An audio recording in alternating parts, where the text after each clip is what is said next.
Good Friday evening, Sean Walsh. This is episode number 5 of the Walsh Pod, and you can catch this podcast on Spotify and YouTube. And if you ever want to hit me up on X at Sean Walsh Sports. And I have not done a pod in a couple of weeks. I wanted to get you ready for the upcoming week. Today is Friday, October the 2nd. Welcome in on Friday, October the 2nd. Sean Walsh, this is episode number 5 of the Walsh Pod. And for those of you who've tuned in to the first 4 episodes or so of my podcast, I have not done one in a couple of weeks. Reason for that, bad throat. Welcome in on a Friday, October the 10th.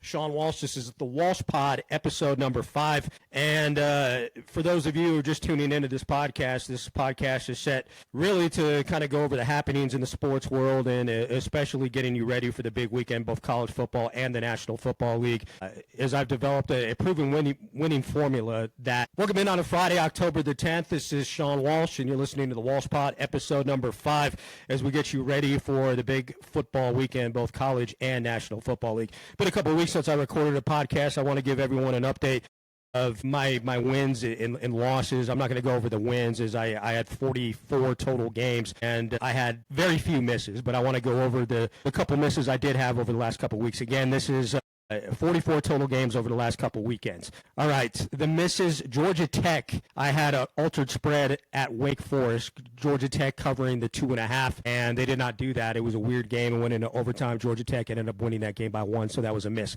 I told listeners to take NC State at home on the money line against Virginia Tech a couple weeks back.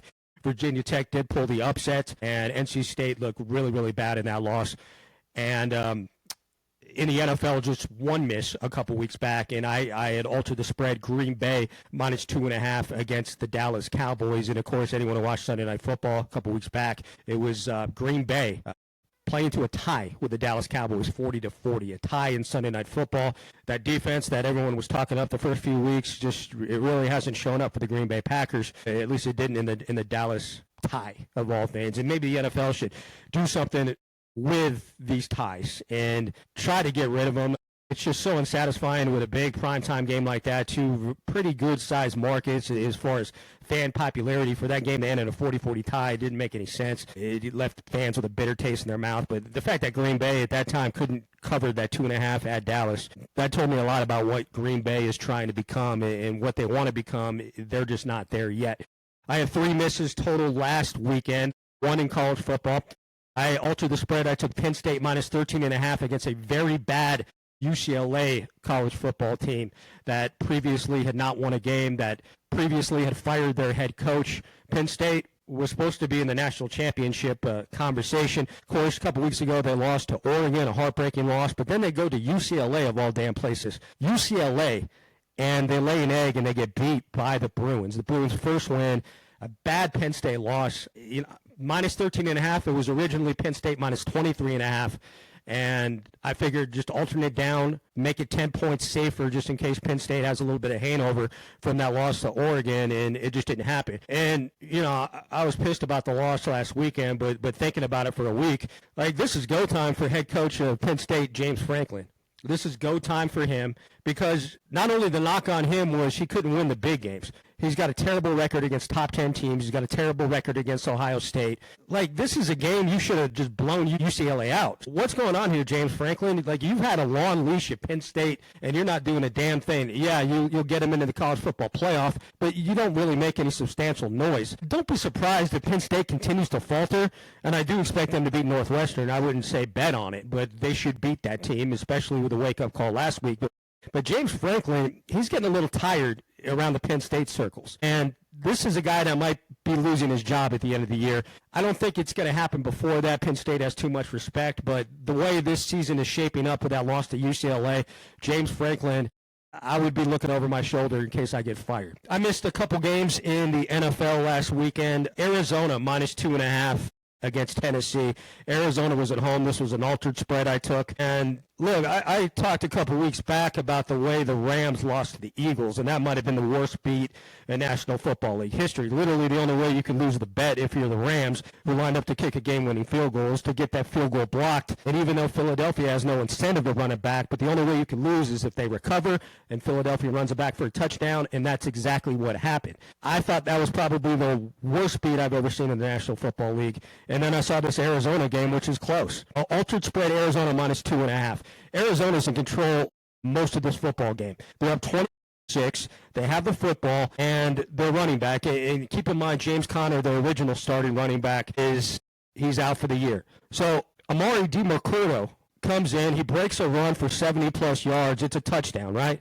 At least everyone thinks it is. But DiMercordo, as he's crossing the goal line, just decides to let go of the football. And there was a Tennessee Titan on his back, and you can guess what happened. DiMercordo was stripped. Ball goes out of the end zone instead of an Arizona touchdown to make him go up at potentially 28-6, giving the extra point. Now all of a sudden it's a touchback, and the Tennessee Titans have all the momentum in the world and the football, down 21-6.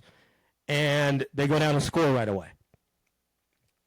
And then it comes down, like I still could have covered this alternate spread at 2.5. Tennessee's driving down the field. And on top of that crazy-ass fumble I just described, Cam Ward, the quarterback of the Tennessee Titans, throws a pick deep in Arizona territory.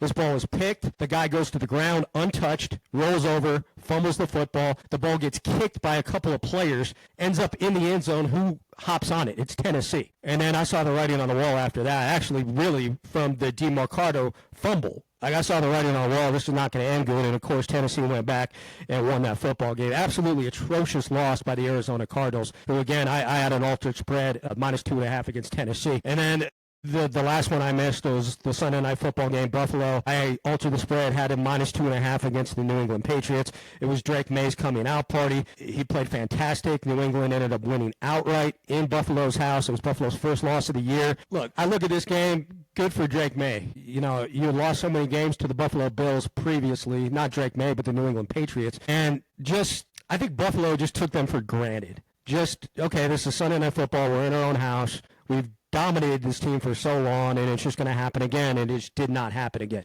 Buffalo's defense looked a little soft serve that night. The offense looked a little lackluster, but the Patriots came to play and the Bills didn't. That's what it came down to. And those were my only misses over the last 2 weeks. 6 total games. Georgia Tech, who won outright, I had a minus 2.5 altered spread. NC State money line. They ended up getting upset by Virginia Tech at home. Green Bay, altered spread minus 2.5. They ended up tying Dallas. Penn State minus 13.5 on the altered spread, and they got beat outright by UCLA. Arizona minus 2.5 altered spread, they get beat outright by Tennessee.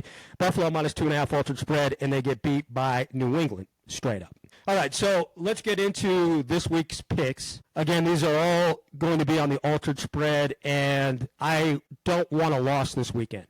So I've spent a lot of extra time building things as safe as possible, and it's going to sound crazy because I'm going to tell you to bet 14 things tomorrow. Saturday, October 11th. I'm going to tell you to bet 14 things all on the altered spread, and I'm expecting to hit every single one of them. And if you stack these games, it's a payout. And you're probably listening and you're going, why would I do a 14-team parlay? Well, the reason you want to do a 14-team parlay is because that's how you pay off altered spreads. That's how you build yourself the biggest cushion of what should happen, and that's how you end up getting paid off.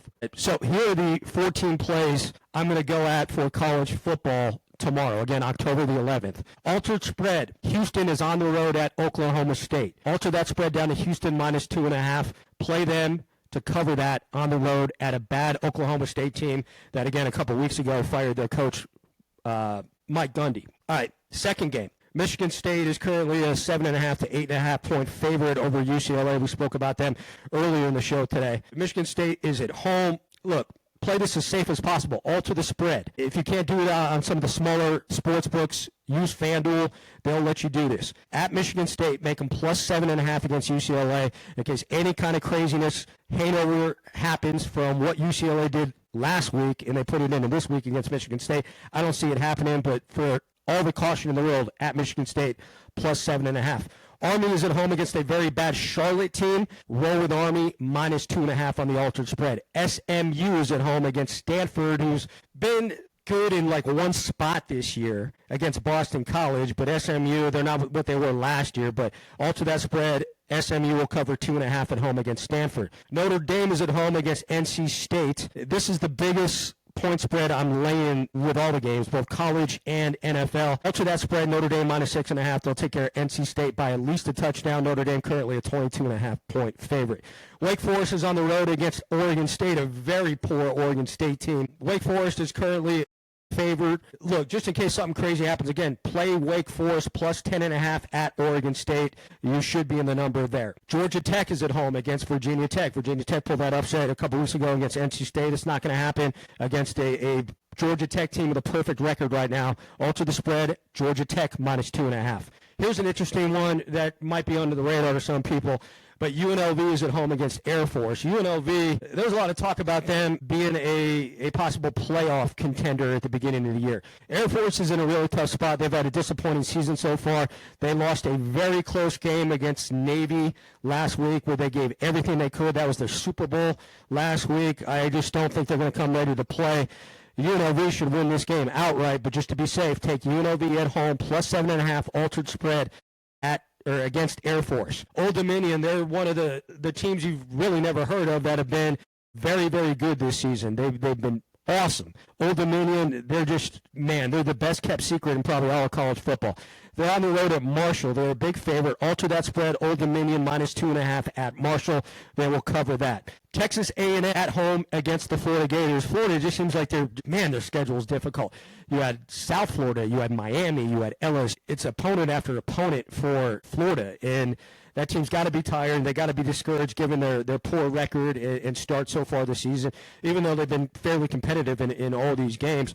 Texas A&M is at home. They're a favorite. Play it safe. Again, alter that spread. Take Texas A&M plus 7.5. Texas Tech, they're at home against Kansas. Kansas is a good team. Texas Tech is better. They've really impressed me. I noticed them a few weeks back when they blew out Utah. And Utah, Texas Tech is for real. Alter that spread, minus 2.5 against Kansas with Texas Tech at home. Boise State is at home against New Mexico. New Mexico, they've been all right this year, but they don't have the game to go in and beat Boise in Boise. Alter that spread. Boise State minus 2.5. Make it easy on yourself. And the final game I say play this week, San Diego State is at a bad Nevada team. San Diego State is favored. Just to be safe again, San Diego State, alter that spread, play them plus 7.5. Okay, so what I did is I just took $50 and I put it on FanDuel with these 14 games I just laid out for you with college football. And I do have a 50% boost, but you play these 14 games the way I just told you, $50 is going to turn into about $400. People are continuing to bet tonight, so the lines just keep jumping. I'm seeing payouts anywhere from $385 to $415 on that with a boost. Again, 14 might seem like a lot, but you're buying yourself a lot of flexibility with these altered spreads. So I'm going to say this one more time before I get to the NFL. And Houston, minus 2.5 altered spread at Oklahoma State. At Michigan State, plus 7.5 altered spread against UCLA. At Army, altered spread, minus 2.5 against Charlotte. At SMU, minus 2.5 against Stanford. At Notre Dame, minus 6.5 against NC State. Wake Forest, plus 10.5 at Oregon. Take Wake Forest. At Georgia Tech, minus 2.5 at home against Virginia Tech. UNLV at home, plus 7.5 against Air Force. Old Dominion, minus 2.5 at Marshall. At Texas A&M, plus 7.5 over Florida. At Texas Tech, minus 2.5 against Kansas. At Boise State, minus 2.5 against New Mexico. And San Diego State, plus 7.5 against Nevada. Again, I'm putting all my money on that 14-team parlay with all those altered spreads. The big game of the week, here's why I would just stay away from it. 7 Indiana at 3 Oregon. Oregon, minus 7.5. It should be a close game. I would normally say take Indiana plus 7.5 if you're going to play it outright. Altered spread, Indiana plus 14.5 or plus 17.5. I'm just not comfortable with this game. Both are really explosive offensively. Both are beating teams by an average of 34 points. And both these teams look like they can compete for a national championship. So I just want to see how this plays out. I do not recommend playing that particular game. Again, this is the Walsh Pod, episode number 5. I am Sean Walsh. Catch this on Spotify and YouTube. Hit me up on X if you ever want to interact. I'm at Sean Walsh Sports. That's SENWALSH Sports at, well, just at X, on X, I should say. NFL, here are my plays, and I'm going to tell you the games that I don't play as well, and I'm going to tell you why I don't want to play those games. Here are the ones I'm playing myself on Sunday. Okay, I want to be clear. Play those 14 college games and then play these NFL games separately. Just both those combines too much. A shot that one bad, maybe two bad things can happen. I just don't really see it. Okay, the morning game, Denver is in London taking on the New York Jets. The Jets are the only team in the National Football League without a win. Denver is coming off two nice wins, blowing out Cincinnati on Monday Night Football 28-3, and then getting by the Philadelphia Eagles 21-17 last week. So they've got a lot of momentum. They did not come back to Denver. They ended up flying straight to London Sunday after the victory. Look, I think the best play here, Denver's a big favorite, 7.5 as far as NFL is concerned. Take Denver on the money line against the New York Jets. Denver will win this football game. They're too much defensively. And look, you can run on this Jets D, and I expect Denver to have a good day running the football. All right. Indianapolis is at home. Very surprising. Indianapolis Colts have just been really good this year. They're taking out the Arizona team that I just talked about to open the show, really, and how they blew a 21-6 lead, 21-3 lead in just unbelievable fashion. Indy's not going to lose to Arizona at home. Indy, a nice favorite. Kyler Murray, the Arizona quarterback, is questionable in this game with a foot injury. I like Indy on the money line. Take Indianapolis on the money line to beat Arizona with Indy at home. Pittsburgh's at home against Cleveland. Cleveland's been feisty. They're not a good team. They got one win, but they've been competitive. I think Pittsburgh wins this game, but don't lay any points. Take Pittsburgh on the money line. Could be an ugly 2 to 4 point win. You just don't know where these things sometimes, especially these whack games in the AFC North Division where, you have tendencies to have safeties or a lot of field goals. So I think the best play is to just take Pittsburgh on the money line. Dallas, they've been playing good. They've been impressing me. Their defense sucks. Their defense is really bad, but they're in a pretty good spot, I think, at Carolina this week. I think it's a high-scoring game, and I think Dallas ends up winning. Take Dallas on the money line to win in Carolina. Green Bay is a huge favorite over Cincinnati, who recently this week traded for Browns quarterback Joe Flacco. So he'll get the start against the Green Bay Packers. Cincinnati's just going in a bad direction. It's hard for me to believe that old man Joe Flacco is going to make any difference whatsoever. 14.5 is a hell of a lot of points to lay, so alter the spread, take Green Bay minus 2.5 against Cincinnati at home, or the Packers. Okay, couple more for you. Las Vegas, the Raiders, who've been struggling ever since beating the Patriots in Foxborough week 1, they host the Tennessee Titans, who were very lucky to get a win against Arizona last week. Look, if the Raiders don't win this game, I don't know what other games are going to win this season. Their season is clearly on the line. I know Tennessee and Vegas both have the same record, but Vegas at home, and I just think they're a better team. They're a better coach team with Pete Carroll. They find a way to get a win. Take Las Vegas on the money line against the Tennessee Titans.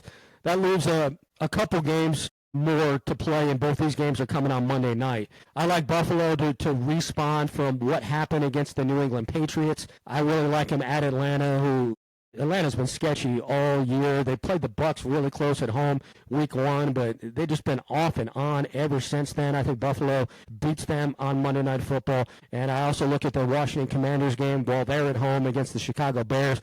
I also like the Washington Commanders, the way they took care of business against the LA Chargers last week. I really like the Commanders in the spot on the money line on Monday night. As far as the other NFL games and why I decided not to play them, New England, small favorite at New Orleans. New Orleans, one of the worst teams in the league. New England's -3. Everyone saw what New England did on Monday Night Football. But A, it's a short week for the New England Patriots. B, I hate to say this for a team that got such a great win in Buffalo on the biggest spotlight, Sunday Night Football, but, they might not be right going into this one. It's just a weird feeling. New Orleans, they beat the Giants.